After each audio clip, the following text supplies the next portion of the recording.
इस लड़के ने एक ऐसी गलती की थी जिसकी वजह से उसे किसी भी एग्जाम में बैठने की इजाजत नहीं मिल रही थी। लेकिन फिर एक दिन अपनी जिंदगी का आखिरी मौका मांगने के लिए जब वो कोर्ट पहुंचा, उसे लगा कि आज उसकी जिंदगी का सबसे इम्पोर्टेंट दिन होगा। लेकिन कोर्ट में घुसते ही उसके पैरों तले जमीन खिसक गई, क्योंकि यहाँ जज की कुर्सी पर वही लड़की बैठी थी जिसके साथ उसने सालों पहले बहुत ही बड़ा गलत काम किया था। अब ये देखकर ये लड़का रोने लगता है, क्योंकि यहाँ पर इस लड़के का फ्यूचर इसी लड़के के फैसले पर टिका था। अब यहाँ पर यह लड़की इससे बदला लेगी या फिर इसे एक मौका देगी, ये जानने के लिए चलिए इस मूवी की पूरी कहानी को शुरू से समझते हैं। इस कहानी की शुरुआत एक चैत्रा नाम की लड़की से होती है, जिसे उसकी दोस्त का कॉल आता है और वो उसे पार्टी के लिए इनवाइट करती है। अब इसके बाद चैत्रा जब पार्टी में जाती है तो वहाँ उसकी मुलाकात विकास और उसके 4 दोस्तों से होती है, जिसके बाद ये लोग दोस्त बन जाते हैं और खूब पार्टी एंजॉय करते हैं। और फिर इसके बाद जब पार्टी खत्म हो जाती है तो चैत्रा की दोस्त उसे घर छोड़ने के लिए कहती है, लेकिन वो बोलती है कि तुम घर चले जाओ, मेरे पापा मुझे लेने आ रहे हैं। अब इसके बाद उसके पापा उसे घर लाते हैं, जिसके बाद चैत्रा अपने रूम में जाती है, जहाँ जाकर वो खूब रोने लगती है। जिसके बाद जब वो नहाने जाती है तो उसके प्राइवेट पार्ट से काफी खून बहने लगता है। लेकिन यहीं पर असली शौक उसे तब लगता है जब उसकी दोस्त उसे बताती है कि उसकी एक वीडियो व्हाट्सएप पर वायरल हो रही है जिसमें वो किस कर रही है। इतना बोलकर वो चैत्रा से कहती है, इससे आगे तो और कुछ नहीं हुआ था ना।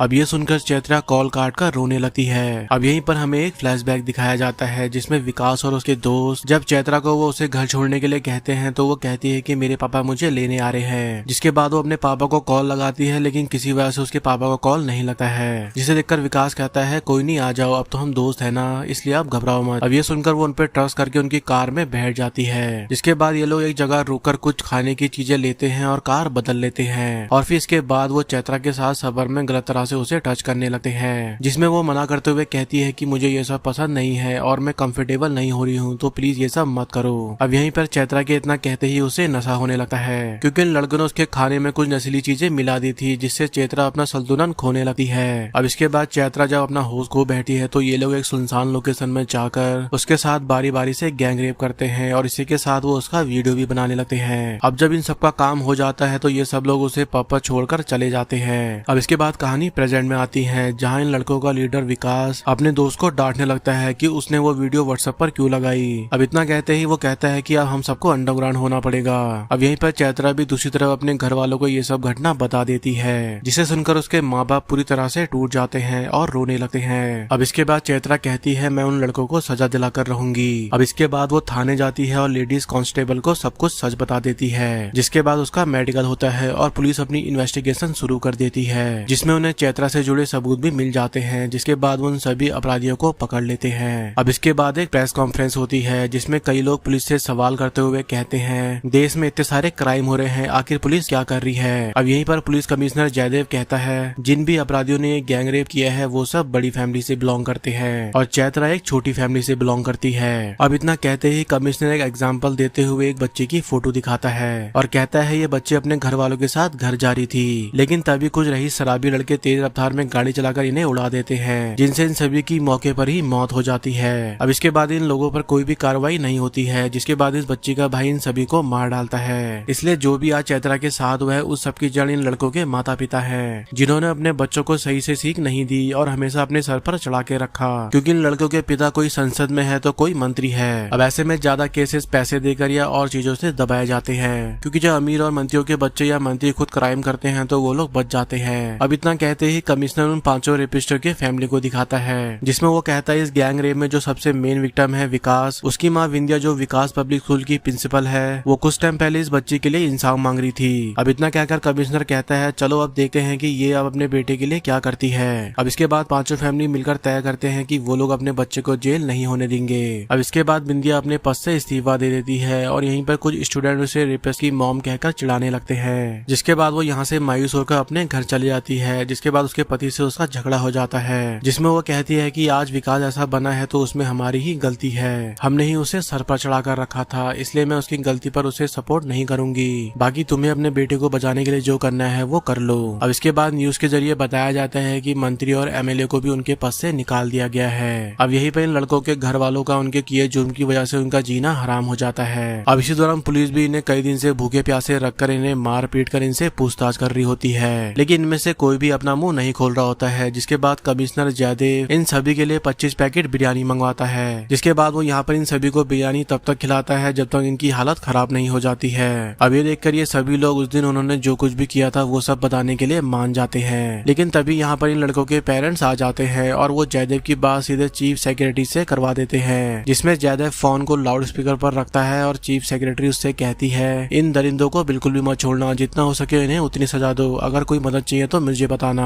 अब इसके बाद इन लड़कों के घर वालों का मुंह लटक जाता है और ये लोग यहाँ से चले जाते हैं। अब इसके बाद जयदेव इन सभी लड़कों को उसी लोकेशन पर ले जाता है जहाँ इन पांचों ने चैत्रा के साथ गैंग रेप किया था। अब यहाँ पर जयदेव इन लोगों ने जिस तरह से चैत्रा के साथ गैंग रेप किया था वो सब उसे करके दिखाने को कहते हैं और इस काम के लिए वो अपनी एक पुलिस कांस्टेबल को कार के अंदर बैठा देता है, जिसके बाद वो इन पांचों से वो सब चीजें कराने लगता है जिसे करते हुए इन पांचों को बहुत ही गिल्टी फील हो रहा होता है। अब यहीं पर कमिश्नर ये सब कराकर इनको अंदर तक तोड़ देता है, जिससे इन सभी लोगों को बहुत ही अफसोस होता है। लेकिन ये तो सिर्फ शुरुआत ही, इसके बाद इनके साथ और भी बुरा होता है, क्योंकि जब ये लोग पोटेंसी टेस्ट के लिए फर्टिलिटी लैब जाते हैं जहाँ डॉक्टर को इस टेस्ट के जरिए ये जानना था कि घटना के टाइम इनकी बॉडी की कंडीशन क्या थी। अब यहीं पर डॉक्टर इनकी बहुत ही इंसल्ट करता है और इनका बारी बारी से टेस्ट करके कहता है अबे सालो तुम तो मर्द हो ही नहीं तो तुमने गैंग रेप कैसे कर दिया।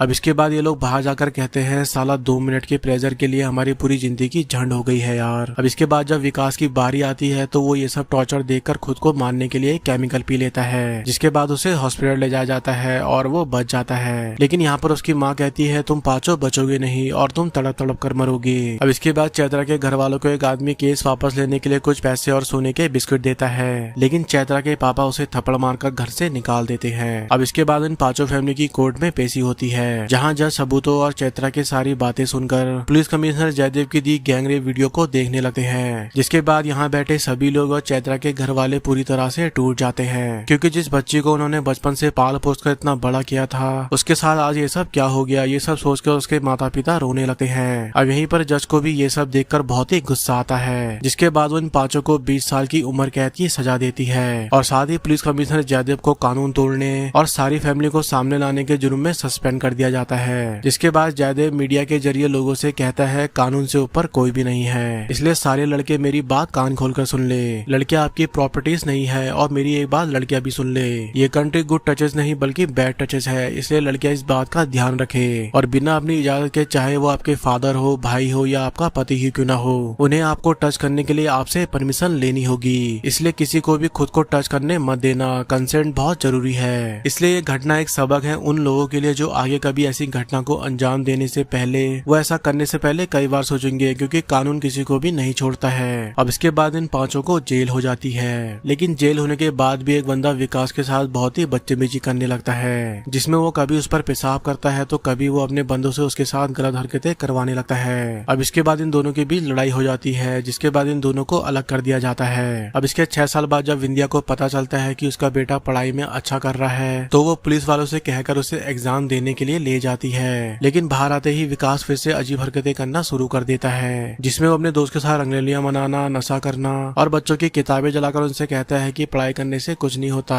अब इसके बाद कहानी आगे बढ़ती है और एक दिन जब जयदेव एक सीक्रेट मिशन पर होता है तो वहाँ उसकी मुलाकात विकास से होती है, जिसके बाद वो उसे सीधे घर ले जाता है और उससे कहता है इस बार तो मैं तुम्हें छोड़ रहा हूँ, क्योंकि हर किसी को दोबारा मौका नहीं मिलता है, लेकिन तुम्हारी माँ की बदौलत तुम्हें ये मौका मिला है, इसलिए अगर अगली बार तुम मुझे दिखे तो मैं तुम्हें सीधा मार दूंगा। अब इसके बाद भी विकास सुधरता नहीं है, वो फिर से अपने दोस्तों के साथ पार्टी करने लगता है। अब ये सब देखकर उसकी माँ को बहुत ही गुस्सा आता है और वो यहाँ गन लेकर आती है, जिसके बाद वो यहाँ रखी सभी बोतल को फोड़ने लगती है, जिसे देखकर सभी लोग भाग जाते हैं। अब इसके बाद विकास जो कि नशे की हालत में था वो अपनी माँ के साथ भी जबरदस्ती करने लगता है, जिसके बाद विंध्या खुद को बचाते हुए उसके सर पर बोतल मारकर उसे घर से बाहर निकाल देती है। अब इसी दौरान यहाँ पर विकास की गर्लफ्रेंड भी अपनी जान दे देती है। दरअसल विकास की गर्लफ्रेंड अपने गाँव से यहाँ पढ़ने आई थी, लेकिन नशे की लत ने उसे बिगाड़ दिया था। अब इसके बाद एक दिन जब विकास को उसका दोस्त मिलता है जिसने उसके साथ गैंग रेप किया था, मैं भी पेरोल पर बाहर आया हूँ, लेकिन क्या तुम ये जानते हो कि हमें अंदर कराने वाली तुम्हारी माँ ही थी, उन्हीं ने पुलिस कमिश्नर को वो वीडियो फुटेज वाला मोबाइल दिया था। अब ये सुनकर विकास गुस्से में यहाँ से कहीं चला जाता है, जिसके अगले दिन जब विकास का एग्जाम होता है तो वो एग्जाम देने आता ही नहीं है। इसके बाद जब एग्जाम खत्म हो जाता है तो वो यहाँ आता है और पुलिस बस में बैठकर जाने लगता है। अब इसके नेक्स्ट सीन में हम देखते हैं कि बिंदिया और उसके पति दोनों मिलकर कोर्ट में कहते हैं कि विकास ने जो भी किया है उस सब में हमारी गलती है, क्योंकि हमने ही उसकी सही से परवरिश नहीं की थी। अब यहीं पर हर कोई पेरेंट्स अपने अपने बच्चों की बातें करके खुद को दोषी बताने लगते हैं और कहते हैं कि उनके बच्चों का बिगड़ने के पीछे उनका हाथ है। अब ये सब सुनकर जज कहते हैं कानून में ऐसी कोई सजा का रूल नहीं होता, लेकिन ये बात सच है कि बच्चों को सही परवरिश देना माँ माँ बाप की ही रिस्पॉन्सिबिलिटी होती है। अगर बचपन से ही बच्चों की परवरिश सही ना हो तो आगे जाके ये हमारे लिए भी खतरा बन सकती है। अब यहीं पर जब विकास की वैन निकल रही होती है तभी यहाँ जयदेव आ जाता है और विकास से कहता है अगले हफ्ते दिल्ली में तुम फिर से एग्जाम दे सकते हो, तुम्हारी पेरोल 2 हफ्तों के लिए और बढ़ा दी गई है, इसलिए इस बार के मौके को मत गंवाना। तभी विकास कहता है मुझे अब कोई दोबारा चांस नहीं चाहिए क्योंकि अब मुझे कोई भी इंसान पसंद नहीं करता है और यहाँ तक कि मेरी वजह से मेरी मम्मी पापा को हर दिन शर्मिंदगी झेलनी पड़ती है, इसलिए अब मुझे मार दीजिए। जयदेव कहता है तुम्हारी गलती की वजह से पूरा समाज तुम्हारे माता पिता पर भी थूक रहा है, इसलिए अब तुम्हारा ये सब बातें करने का कोई फायदा नहीं है क्योंकि ये बातें तुम्हें क्राइम करने से पहले सोचनी चाहिए थी कि बाद में उसका अंजाम क्या होगा। लेकिन तुम्हारे पास अब भी एक मौका है, इसलिए एग्जाम दो और अपने पेरेंट्स को तुम पर प्राउड फील करवाओ। अब इसके कुछ दिन बाद विकास एग्जाम देने के बाद इंटरव्यू के लिए डिस्ट्रिक्ट सेशन कोर्ट में पहुंच जाता है और यहाँ पहुंचकर उसके पैरों तले जमीन खिसक जाती है क्योंकि यहाँ उसकी इंटरव्यू लेने वाली मजिस्ट्रेट कोई और नहीं बल्कि चैत्रा होती है, जिसे देखकर विकास कांपने लगता है। लेकिन यहाँ पर चैत्रा नॉर्मली रिएक्ट करती है और उससे कुछ क्वेश्चन पूछती है और विकास सारे क्वेश्चन का सही जवाब दे देता है। अब यहीं पर चैत्रा की असिस्टेंट कहती है इस रेपिस्ट की फाइल को अप्रूव मत कीजिएगा मैम। अब ये सब सुनकर विकास रोने लगता है। अब इसी दौरान हम यहाँ पर चैत्रा की पति की फोटो भी देखते हैं जिससे पता चलता है कि चैत्रा ने शादी कर ली है। अब इसके बाद चैत्रा विकास की फाइल को अप्रूव कर देती है और उसे बेस्ट ऑफ लक कहती है। अब विकास ये देखकर इतना टूट जाता है कि उसे अपने किए पर बहुत ही पछतावा होता है क्योंकि कभी कभी माफी सजा से भी कहीं ज्यादा ताकतवर होती है। अब इसके बाद विकास रोते हुए अपनी माँ के पास जाता है और उनके पैरों में गिरकर उसने आज तक जिन भी चीजों के लिए अपनी माँ को परेशान किया है उन सभी के लिए माफी मांगता है। अब इसके बाद उसकी माँ उसे माफ कर गले लगा लेती है। तभी यहाँ से जाते हुए चैत्रा भी ये सब देख लेती है और इसी के साथ ये मूवी भी यहीं पे एंड हो जाती है। लेकिन दोस्तों ये मूवी अपने आप में ही बहुत सी चीजें कह जाती है। खासकर मुझे इस मूवी का मैसेज बहुत ही अच्छा लगा क्योंकि इस मूवी में वो चीजें दिखाई जा रही है जो आज हमारे देश में नहीं हो रही है। हमारे देश में अक्सर अगर कोई रईस खानदान का लड़का कोई कांड करता है या किसी का मर्डर करता है तो वो बच जाता है और ऊपर से वो कोई पॉलिटिशियन का या किसी अमीर बाप का बेटा हो या फिर कोई बड़ा नेता ही हो तो वो आसानी से बच जाते हैं। इसलिए मूवी में दिखाया है कि हमारे देश में इस तरह की कानून व्यवस्था होनी चाहिए, फिर चाहे वो किसी भी रईस का बेटा हो या गरीब का बेटा हो, कानून सभी के लिए एक बराबर होना चाहिए। और सच कहूँ तो ऐसे जज और जयदेव जैसे पुलिस कमिश्नर की हमारे देश को सख्त जरूरत है जो किसी भी प्रेशर या दबाव के चलते अपने काम को पूरी ईमानदारी से करते हैं और अपनी जान की परवाह भी नहीं करते। बाकी दोस्तों आपको ये मूवी कैसी लगी अपनी राय कमेंट में जरूर शेयर करना। आज की वीडियो में बस इतना ही, मिलते हैं नेक्स्ट वीडियो में। सायोनारा।